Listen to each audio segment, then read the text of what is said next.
Salut à tous, c'est Nazband qui vous parle pour LDC. LDC, qu'est-ce que c'est? C'est le liaison des creepypasta, et oui, cette fameuse nouvelle émission qui a eu d'excellents retours, et donc je vais continuer. Et ouais, c'est vachement bien, même s'il n'y a eu qu'une 60aine de vues sur la vidéo, ça me fait déjà super plaisir, donc merci à tous de me suivre. Et aujourd'hui, qu'est-ce qu'on va lire? On va lire le syndrome de l'Avant-Ville, chose qui m'a été conseillée par, évidemment, j'ai pas eu le réflexe de me mettre la vidéo sous les yeux, mais je sais que ça a été conseillé dans les commentaires. Attendez une seconde. Pou, pou, pou, pou, pou.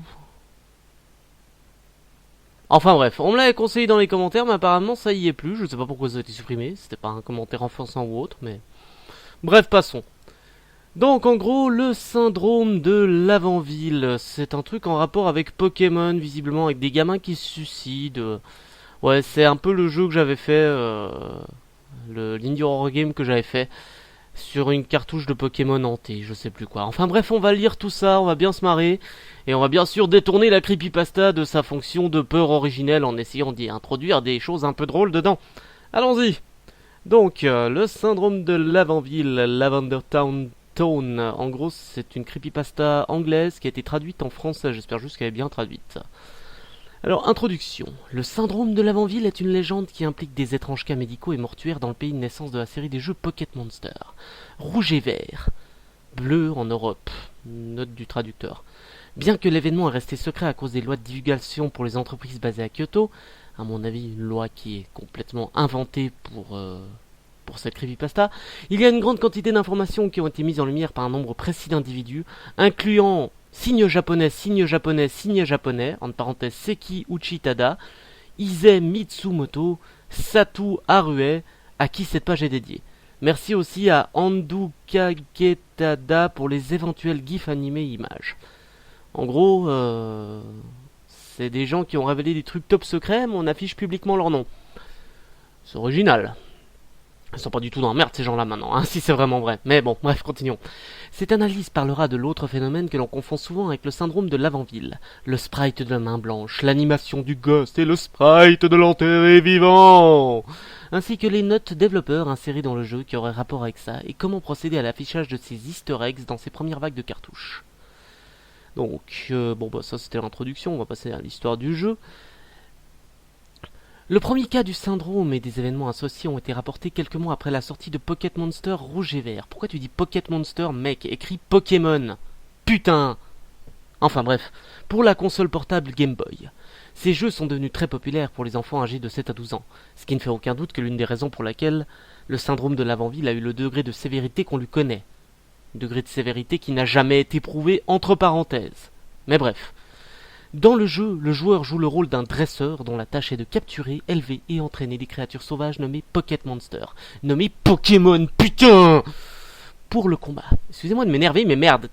Pocket Monster, non, Pokémon. Je sais que Pokémon veut dire Pocket Monster, mais... Pff, voilà, hein. Ces jeux, et les deux sites qui suivront, Pokémon Or et Argent, un animé, un manga, des figurines, un jeu de cartes à collectionner et les jeux sur console de salon, a conduit Pokémon à devenir une franchise multimilliardaire. Oui, quand je dis Pokémon, ça veut dire que le mec a encore noté Pocket Monster.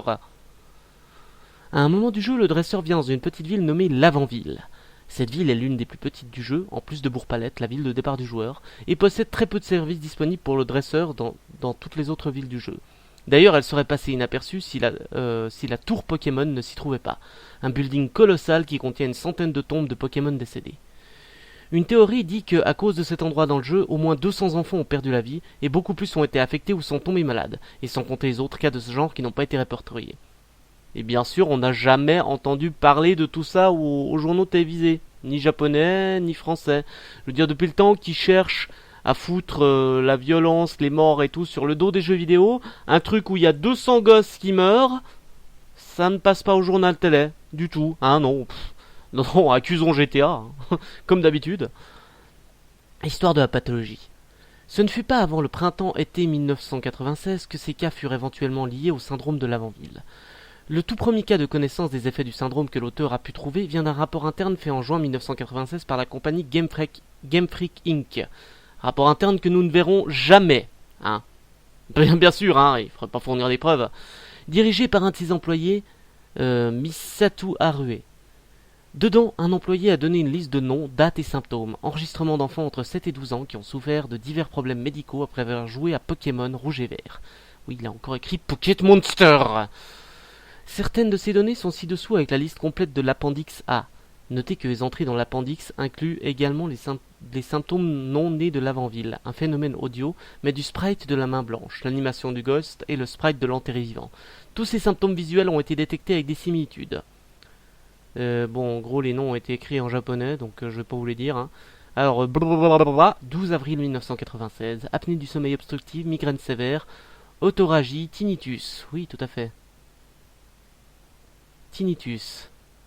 On est petit et gentil et un peu barge aussi. Les tinnitus sont arrivés pour envahir vos télés. Excusez-moi, c'était plus fort que moi. Hein. 23 mai 1996, irritabilité générale, insomnie, addiction aux jeux vidéo, saignement de nez, développe de la violence envers autrui et parfois lui-même. Et vous allez me dire que ça, c'est pas venu aux oreilles du gouvernement ou des journaux télé qui ne cherchent que ça pour blâmer le jeu vidéo. Oui, on va y croire. 27 avril 1996, maux de tête, irritabilité, prend des antidouleurs mélangés. 4 mars 1996, migraine, lenteur et fatigue permanente, perte d'attention, a développé une surdité et a disparu. Corps retrouvé au bord d'une route le 20 avril 1996. Et là non plus, ça n'est jamais passé dans les journaux télévisés. Hein.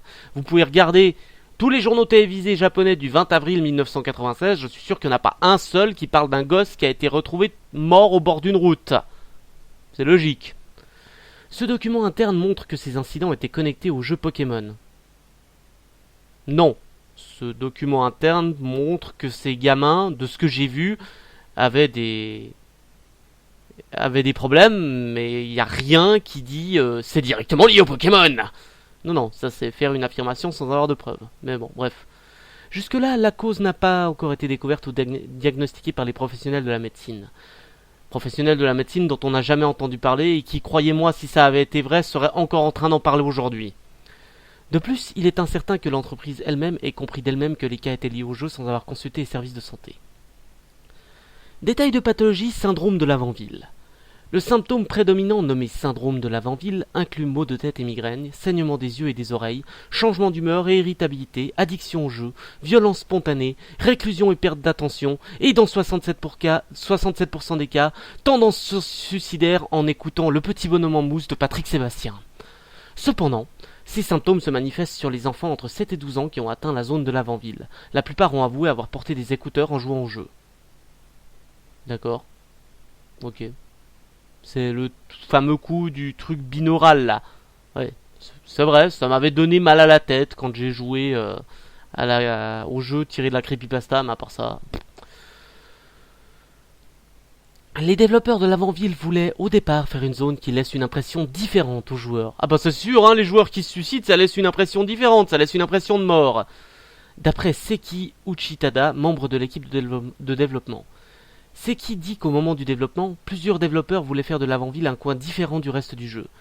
La tour Pokémon est un résultat visible, nous dit Seki, dans une interview tôt dans l'année. Cela est le fait que l'avant-ville soit différente des autres villes, elle est plus petite, a moins de résidents, n'a pas d'arène de champion, et bien sûr, la musique était très très étrange. En fait, dans la première version du jeu, on nous a demandé de changer légèrement la musique du fond de la ville, parce que ça pourrait ennuyer les enfants. La musique utilisée au final est différente. Ouais, donc une fois de plus, c'est une interview, il n'y a pas de lien vers l'interview. Je suis désolé, 1996, il y avait déjà Internet, vous allez pas me dire qu'il y a personne qui a mis cette interview sur le net. Ouais, je sais, je joue l'hypersceptique là, mais vu qu'il y a des gens qui croient en cette histoire, je suis désolé, il faut quand même que je démonte un peu, parce que, je vais vous le dire sincèrement, cette creepypasta, c'est un gros tas de conneries, hein. Mais bon, continuons, parce que c'est marrant. C'est qui ne savait rien de l'impact de la musique de l'avant-ville. Ou bien il modérait ses paroles quand il disait combien les enfants pourraient être ennuyés. Ou bien la musique ne faisait absolument rien aux enfants et cette creepypasta est totalement exagérée en parlant de suicide sans donner de preuves. Voilà. Rien de plus à propos de la musique, mais il y a d'autres mentions macabres sur l'avant-ville. Ce que Seki a oublié de mentionner dans Games Dimension Magazine était que la musique utilisée dans la première production de Pokémon Rouge et Vert formulait une expérimentation sur les binaural beats, utilisant différentes fréquences de son. Chaque fréquence jouée par une oreille à la fois par les écouteurs, différents effets psychologiques ont pu être observés sur le sujet qu'ils écoutent. Dans la plupart des versions, cela résultait aux joueurs se sentant mal, ayant de l'appréhension et moyennement dérangés. Cependant, pour environ 200 enfants, cela a provoqué une variation de désordre au cerveau qui ne put être purement détectée par des oreilles adultes pleinement développées. Seuls les enfants étaient victimes de ces sonorités, résultant à ces problèmes psychologiques et physiologiques qui dans certains cas aboutissaient à la mort. Des suicides pour la plupart. Ah, vous allez me dire que des enfants qui se suicident, on n'étudie pas pourquoi ils se sont suicidés. Je veux dire, l'enfant de 7 à 12 ans, c'est genre le truc qui se suicide le moins au monde. Et là, la police n'a pas pensé à faire une corrélation entre le jeu Pokémon qui jouait tout le temps. Et aussi, ça veut quand même dire que le gamin, il passait son temps entier à l'avant-ville. Qu'il a écouté la musique pendant une demi-heure, une heure. Je veux dire, les binaural beats, ok, mais ça se fait pas en 5 secondes. Vous avez vu, moi, quand j'ai joué à la creepypasta, il m'a quand même fallu une vingtaine de minutes pour commencer à avoir mal à la tête à cause du truc. Le gamin, il est quand même resté 20 putains de minutes dans une ville qui le mettait mal à l'aise. J'ai du mal à y croire. Hein. Cependant, le syndrome de l'avant-ville n'est qu'un des problèmes qui causent des problèmes aux malchanceux, qui ont eu ces séries de cartouches. Bien qu'ils furent moins connus, il y a une variété d'effets visuels utilisés dans l'avant-ville qui ont causé des problèmes médicaux aux enfants. Certains toujours disponibles dans les séries de production qui ont suivi. Alors ça a déjà été prouvé depuis longtemps que c'était une connerie, mais il y a des gens qui ont fait des hacks de ROM des jeux avec les effets visuels dont je vais vous parler maintenant, enfin que je vais vous lire. Donc vous pouvez toujours chercher les hacks, c'est vachement marrant à regarder d'ailleurs, hein. Les mecs ont de l'imagination. Ces effets visuels sont connus dans le monde de la programmation comme le sprite de la main blanche, l'animation de Ghost et le sprite de l'enterré vivant. Chacun a causé des maux de tête, nausées et dans les cas graves, hémorragie du cerveau. Et tout ça avec un sprite de Game Boy, s'il te plaît, hein. Y a plus besoin de montrer des images de torture aux prisonniers de guerre, montrez-leur des sprites de Pokémon. Franchement, c'est vachement moins cher. Plus les Pokémon, maintenant tu peux... En plus les Game Boy avec une cartouche Pokémon, tu peux les avoir pour 2,50$ sur eBay. Sérieux. Pourquoi ils se font chier à utiliser des techniques de torture avancées? Sérieux, on peut se poser la question, hein, mais bon.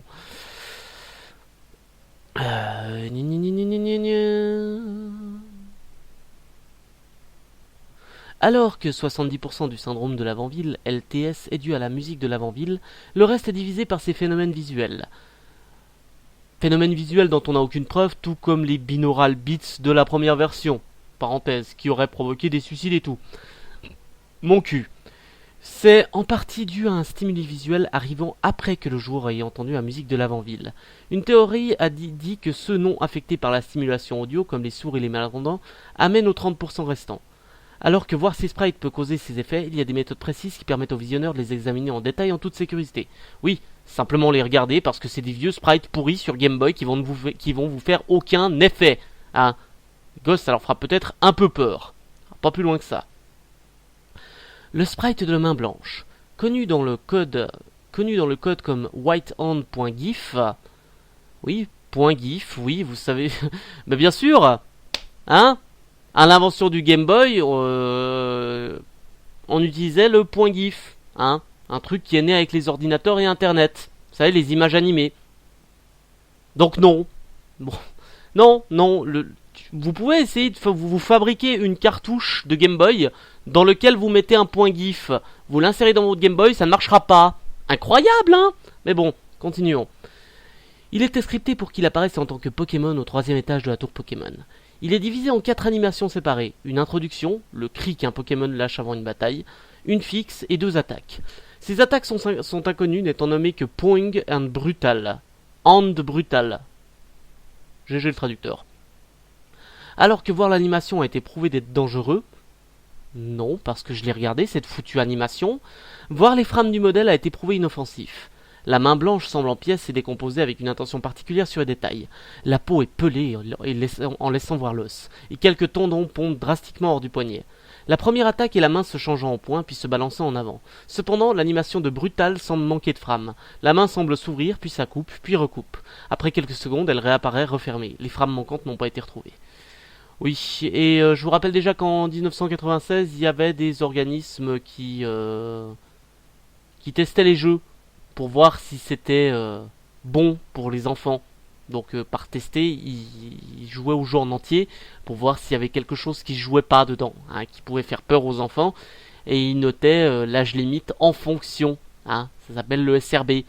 Et ça, ben vous voyez, si ça avait réellement existé, ça n'aurait jamais passé. Hein, parce qu'il y a aussi un ESRB au Japon, on peut pas sortir n'importe quoi pour les gosses. L'Animation Ghost. L'Animation Ghost, codé sous le nom de Haunting SWF, devait être placé dans certaines zones de la tour, incluant le centre d'un chemin au second étage. Cependant, les joueurs ne peuvent pas interagir avec, laissant les gens penser que c'était simplement un élément du décor. L'animation doit être impérativement vue par Fram, comme pour la main blanche. Non, je l'ai vu aussi en entier, ça ne change rien. Hein. L'animation totalise 59 frames, ce qui est clairement impossible pour un Game Boy. Cependant, après extraction, la moitié des frames utilisées ont été gardées pour le sprite standard de fantôme de Pocket Monster, de Pokémon, putain. Un quart des frames restantes sont du bruit blanc, pour faire un effet de fondu. Mais interspacé dans le bruit blanc, il y a certaines frames de visages hurlants avec des images d'un squelette encapuchonné, probablement le spectre de la mort, et quelques cadavres. Oui, bien sûr, et ça aussi c'est passé pour les gosses, hein, par le SRB. Bienvenue. Bien sûr, on y croit. Leurs significations sont inconnues. D'un autre côté, le directeur de la programmation Hisashi Sogabe nous a certifié n'avoir aucune connaissance sur la provenance de ces images. Surtout parce que tout a été démenti par Nintendo. Hein. Ils ont dit que c'était des conneries et que c'était juste une creepypasta à la con. De tous les phénomènes associés au syndrome LTS, cette animation a le plus de spéculation. Dans la thèse Video Games and the Manipulation of the Human Mind, le docteur Jackson Turner, qui je suis sûr n'existe absolument pas et qui a été inventé pour cette creepypasta, affirme que ces images ont été placées là exprès. Dû au bref moment de passage à l'écran et de la nature graphique de ces images, Turner théorise qu'elles étaient là pour subliminalement influencer les joueurs pour être plus effrayés par l'ambiance dérangeante de la zone. Alors, attendez... Là, alors, docteur Jackson... Je veux quand même faire une recherche, hein, excusez-moi. Dr. Jackson Turner... Pokémon.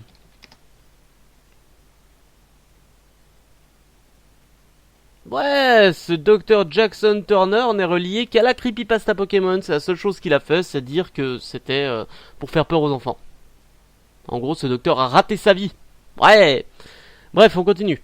Le sprite de l'enterré vivant, souvent référencé sous le nom de Buryman Script, l'enterré vivant est trouvé dans l'histoire finale de la tour Pokémon, mais qui est aujourd'hui remplacé par l'ossature fantôme. D'après les scripts qui y sont assignés, le sprite de l'enterré vivant devait être le boss de la tour. Une fois atteint le sommet, la conversation suivante prend place. Enterré vivant, tu es là? Enterré vivant, je suis piégé, et je suis seul, tellement seul. Veux-tu me rejoindre? Après, le combat comment? Ta gueule! Oh! M'en fous que j'ai un mail, je suis en train de lire là. Ah bah oui. Sérieux. Après, le combat commence. Une fois en mode bataille, l'enterré vivant est apparemment un cadavre humain décomposé essayant de ramper au sol. Ouais, c'est passé à l'ESRB, ça aussi. La censure, c'est plus ce que c'était, hein. Il avait été programmé pour avoir 2 mains blanches, un ectoplasma et un gros tas de morve. Étrangement, un protocole pour les actions de l'enterré vivant après sa défaite n'ont pas été écrits. Dans le cas où le joueur le vainc, le jeu plante. Cependant, une fin spécifique a été écrite par un programmeur inconnu dans le cas où le joueur perd le combat. Ouais, à chaque fois, fin spécifique, programmeur inconnu, impossible à retrouver. Bonjour, j'ai aucune preuve de ce que je raconte. Dans cette fin, l'enterré vivant dit « enfin de la viande fraîche », suivi par des lignes de texte incompréhensibles. Ensuite, il tire le joueur à l'intérieur de sa tombe et la scène finit par un typique game over, mais en arrière-plan, une image de l'enterré vivant dévorant le joueur est visible. Bullshit! Non, je vais rien dire de plus. Bullshit, c'est des conneries. Encore plus étranges sont les protocoles ouverts après cette scène. La cartouche télécharge cette image dans la petite mémoire interne de la console Game Boy, remplaçant l'habituel Nintendo qui s'affiche lorsqu'on démarre l'appareil. Les 2 bips de ce moment sont aussi remplacés par un son au nom de code staticmesh.wav. Oui, parce que bien sûr, un Game Boy peut lire le point .wav. Vous le saviez pas? Moi non plus, parce qu'il peut pas. L'intention de cet effet, contrairement au facteur amenant au syndrome LTS, est inconnue. Et ben c'est pour raconter du bullshit sur internet, parce que oui, vous saurez donc que Nintendo, quand ils ont fait le Game Boy, eh ben ils ont un peu empêché quiconque de pouvoir réécrire le son, le pudding du Game Boy, hein, parce que sinon je vous jure qu'il y aurait pas mal de cartouches qui l'auraient fait, si c'est aussi facile que ça à faire, hein. Et aussi de changer l'animation, ça aussi, en fait c'est un peu un truc en lecture seule, hein. Le démarrage du Game Boy, c'est un truc qui est en lecture seule, tu ne peux pas le modifier. C'est con, hein. Et ouais. Et bref, il y a encore une note du traducteur qui dit: ne cherchez pas la plupart des éléments cités comme Hunting SVF, vous ne trouverez rien, j'ai essayé. Tout ce qui est sur cette page et tout ce que j'ai pu trouver sur cette légende démenti formellement par Nintendo au passage. En passage, il faut savoir que la pasta originale ne fournit aucune image à la base, tous les visuels ici sont donc probablement des fanarts ou des faux sprites réalisés pour l'occasion, du bon boulot quand même. Et le pire c'est qu'il y a un commentaire qui dit, un commentaire anonyme bien sûr, hein. Bonjour, je n'ai qu'une chose à dire, c'est vrai. À part pour les sprites, ce sont des hackers qui les ont fait, mais les suicides crises d'épilepsie dues à la musique sont vrais. Non, ça a été démenti, vous pouvez chercher sur internet. Y a plein de sources qui prouvent que c'est des conneries, hein, et que c'est juste une creepypasta pour faire peur, ce qui en parenthèse marche bien. À part quand c'est moi qui la lis, parce que moi j'arrête pas de démentir tout le reste. Hein. PS, ce n'est pas parce que je suis anonyme que je dis n'importe quoi, c'est juste parce que j'ai la flemme de créer un compte. Ouais. Et mon cul, c'est du poulet. Bon, maintenant je dois donner mon avis sur cette creepypasta. Bah, c'est plutôt une bonne creepypasta. Hein. Je veux dire, si on la lit seule, dans le noir, juste avant d'aller au lit, et ben de toute façon, après l'avoir lu, je pense que vous êtes un peu du genre, c'est bon, de toute façon, je prévoyais pas de dormir. Mais j'ai pas peur du tout, hein, c'est juste que j'avais pas prévu de dormir. Mais autrement, pour moi, c'est juste des conneries. Hein, je veux dire, il y a un moment où il faut arrêter un peu de vouloir faire peur avec n'importe quoi. Et Pokémon, c'est naturellement un jeu qui ne fait pas peur. La première fois que je suis arrivé dans l'avant-ville dans Pokémon, j'ai pas été mal à l'aise, malgré la musique, même si c'est peut-être, on me dira, mais c'est pas la musique originale, c'est pour ça que t'es pas mal à l'aise. Hein. Mais bref, j'ai pas été mal à l'aise, la ville ne m'a pas fait peur. En fait, je l'ai pas trouvé spécialement différente. Et d'ailleurs, l'avant-ville est une de mes zones préférées. Hein. Dans Pokémon, dans les Pokémon originaux. Donc après, hein, c'est à vous de voir, mais moi en tant que gosse, j'ai toujours adoré cette ville parce que bah, j'aime bien les trucs qui font un petit peu peur et l'ambiance de cette ville me plaisait vraiment. Et oui, j'ai écouté la musique avec des écouteurs et non, il ne m'est rien arrivé. Waouh, j'avais 8 ans, dis donc, incroyable, hein, il ne m'est rien arrivé du tout. Mon Dieu, c'est complètement incroyable. Bon, sinon, cette creepypasta, vous en doutez, c'est du bullshit, hein, ça casse pas trois pattes à un connard, comme on dit. Mais bon, si vous voulez aller la lire, hein, même si vous l'avez lu en même temps que moi, parce que oui, le lien est dans la description de la vidéo, eh ben, vous pouvez aller la relire et puis vous dire que tout ça c'est vrai, mais rassurez-vous, c'est des conneries comme toutes les creepypastas qu'il y a sur internet. Creepypasta, ça fait peur, mais c'est bien leur seul but, c'est de faire peur, c'est pas d'être réaliste. Donc voilà, c'était la fin de cet épisode 1, et oui, c'est enfin une vraie série de lisons des creepypasta. N'oubliez pas de vous abonner, blablabla, vous connaissez la chanson, je vais arrêter de dire ça parce que c'est un peu chiant quand même. Donc voilà, sur ce, moi je crois que je vous ai tout dit, donc ciao les gens, c'était Nasband pour vous servir et vous lire des creepypasta, bye.